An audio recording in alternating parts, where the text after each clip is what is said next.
Dobry den, jak se máte, já jsem JH Medium. Today I am back in Prague. This is a city that means a lot to me and I'm so happy to be back here again. This video will not be my usual travel vlog, but instead a trip down memory lane to a city that will always have a dear place in my heart. I'll take you along to some of my favorite spots in the city and share with you why living in Prague changed my life. This morning, we're gonna try and catch the sunrise at Karlov Most. Charles Bridge is always one of, if not the most crowded place in Prague. But early in the morning, very few people are here. Even though it looks a bit cloudy right now and we don't get a perfect sunrise, this gorgeous blue hour might be worth the trip on its own.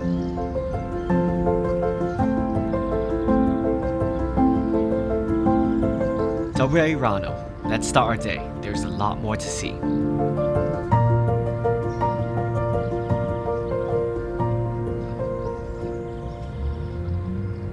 I lived in Prague back in 2017.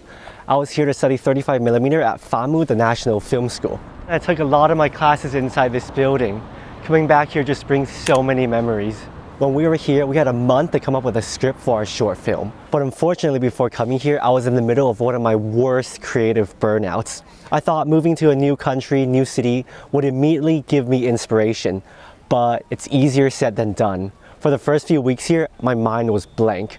I had absolutely nothing. A creative block is like having a dense, thick cloud block out all the sunlight that is inspiration. Everything felt kind of monochromatic. Even though I had this gorgeous city in front of me, somehow it was very difficult to come up with any fresh ideas. Instead of studying or sitting in a dorm room trying to type non-existent words onto a page, my classmates and I would go out to film random little videos of the city. As film students, it was weird to film with no story, no purpose, but it gave us a chance to see the city and its little details. One of my favorite places to go was the area around Vyšehrad, Víton, and the railway bridge.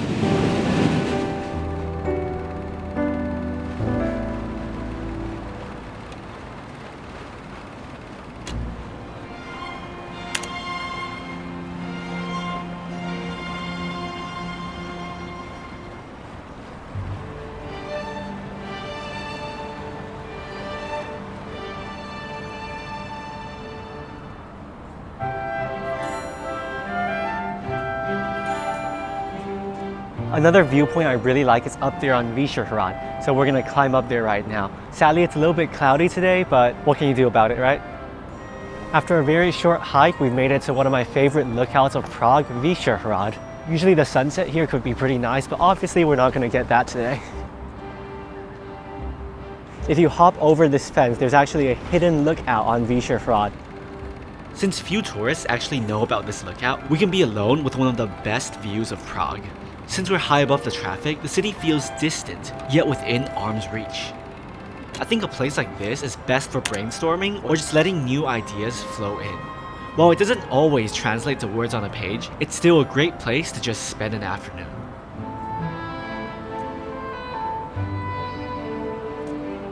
Sadly today, the weather is a bit gloomy, so let's head somewhere else for now. If it's your first time in Prague, of course you'll visit the Old Town Square, Staromestskie náměstí. I personally don't like it that much since it's too touristy, but it was unavoidable since I did take some classes around here. Restaurants in Old Town Square are completely overpriced for students. But around the area, there are some that are slightly cheaper. This is one of my favorite. It's a cafeteria type restaurant. Let's go in and have some Czech food for lunch. This is a cafeteria type restaurant that we come to quite often when I was studying in Prague. They first give you this little ticket and you order your meal at the counter. They write your order on the ticket and then you pay as you leave. So I ordered a chicken schnitzel with mashed potatoes and Rika got a beef goulash with some rice. Compared to the other super expensive tourist restaurants, I think this is quite a good deal. Okay, let's try the schnitzel.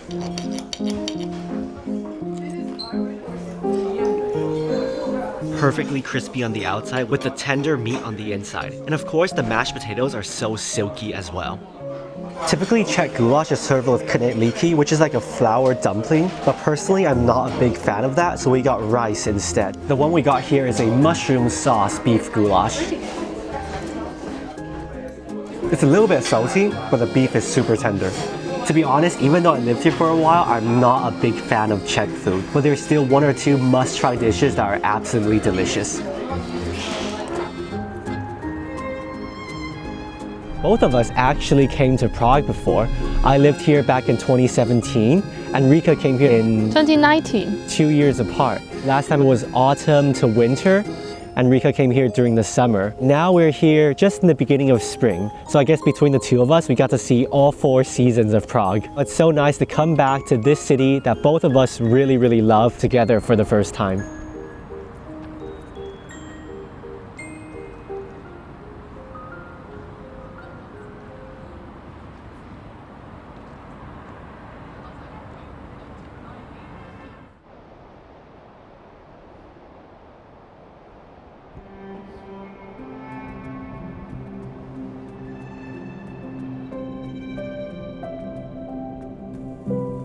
Now we're climbing up to another great viewpoint in Prague, Letná Park, which has this classic view of Prague with all the bridges behind me. I think there's like 1, 2, 3, 4, 5 bridges you can see on this view.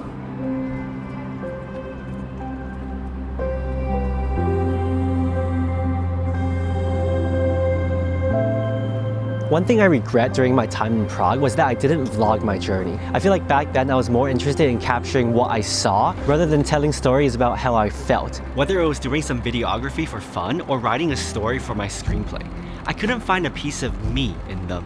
It was hard to put on paper or on screen my own experiences and emotions.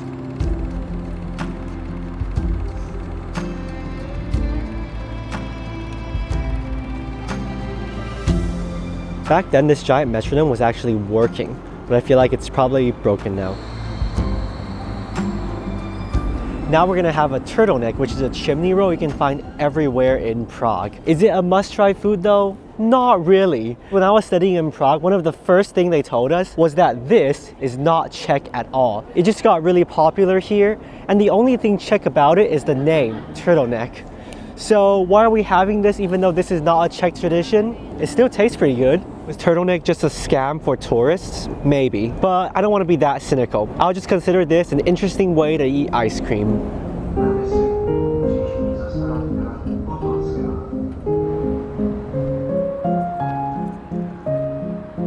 This is another street that I'll come to very often when I was studying in Prague.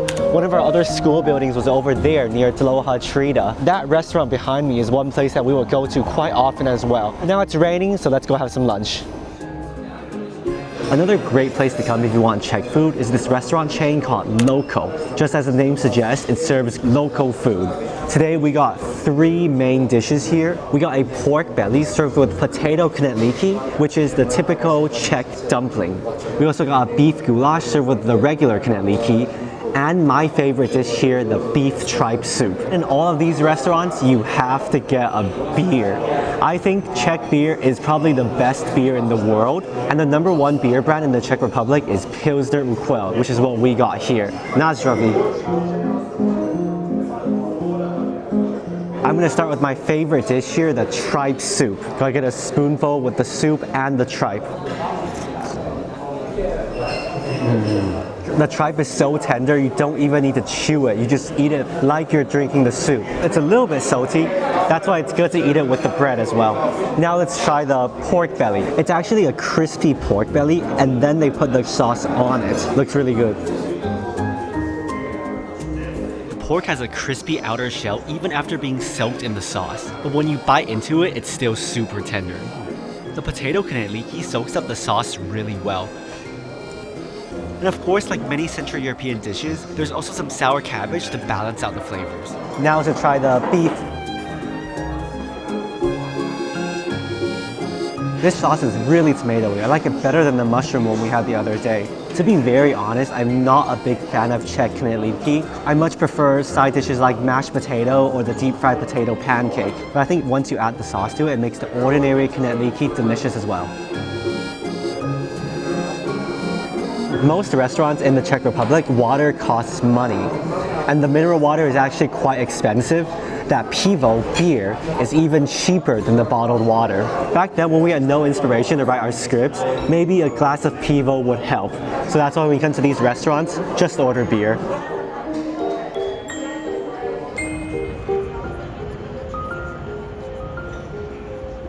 As my semester in Prague went on, I still struggled to write a story for my short film. Many of my classmates had drafts of their screenplay written out already.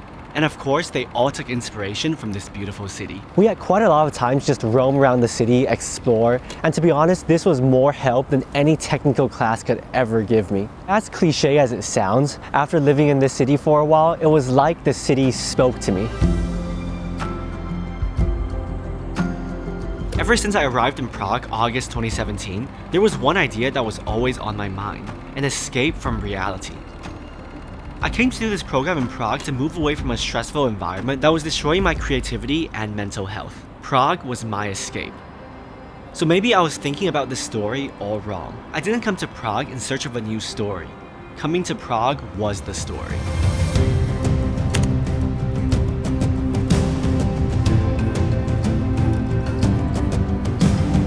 With this pivot in direction and an idea that reflected my own emotions and state of mind at the time, that dense cloud of a creative block slowly started to fade away.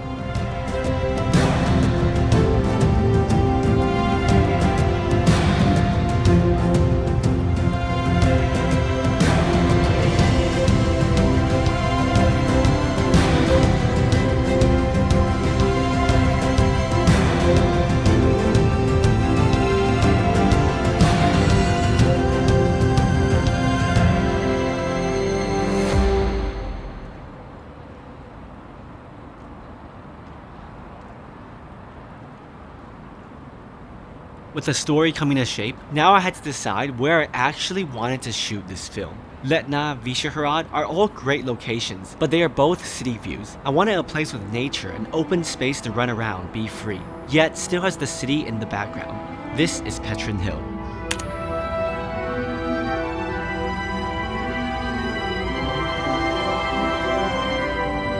We're here on Petrin, and this is the location where I shot my film.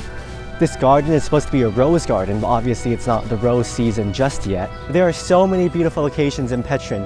When I was last here, it was the autumn, so everything was orange and yellow, but now it's the spring, so it's all green.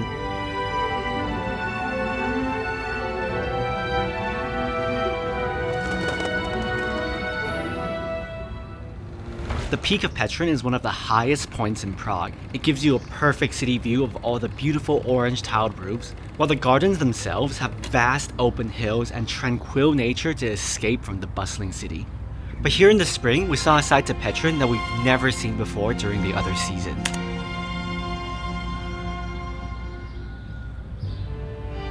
This view felt like a dream, and spring might be the best time of year to visit Petrin Hill.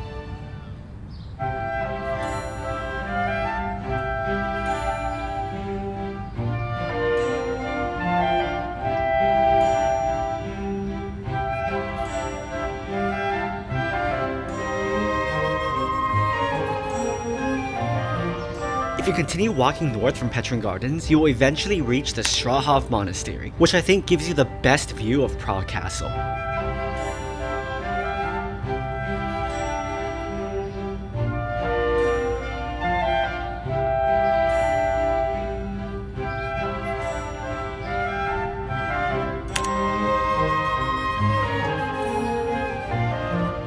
We have made it to the landmark of Prague, the St. Vitus Cathedral.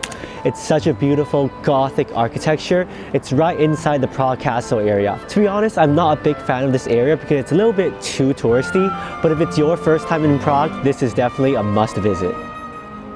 Sending this postcard to one of my friends who I studied with in Prague. Hope you receive this before this video comes out.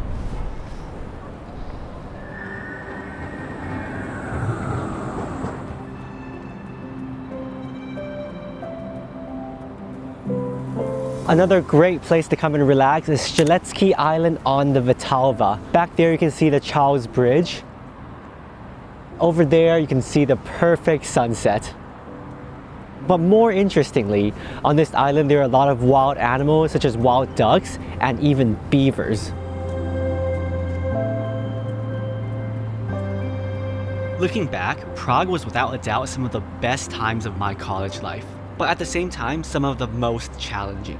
After months of pre-production, many rewrites, production finally began.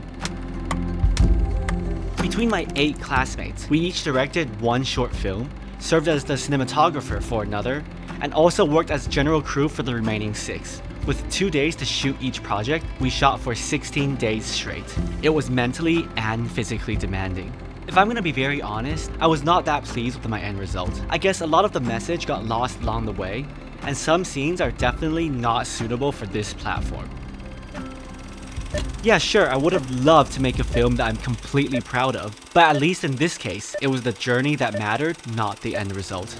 Looking back at snippets of the film, they are still some of my favorite images I ever shot. 6 years later, I'm so happy to be able to revisit some of these moments.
My time in Prague was filled with many firsts.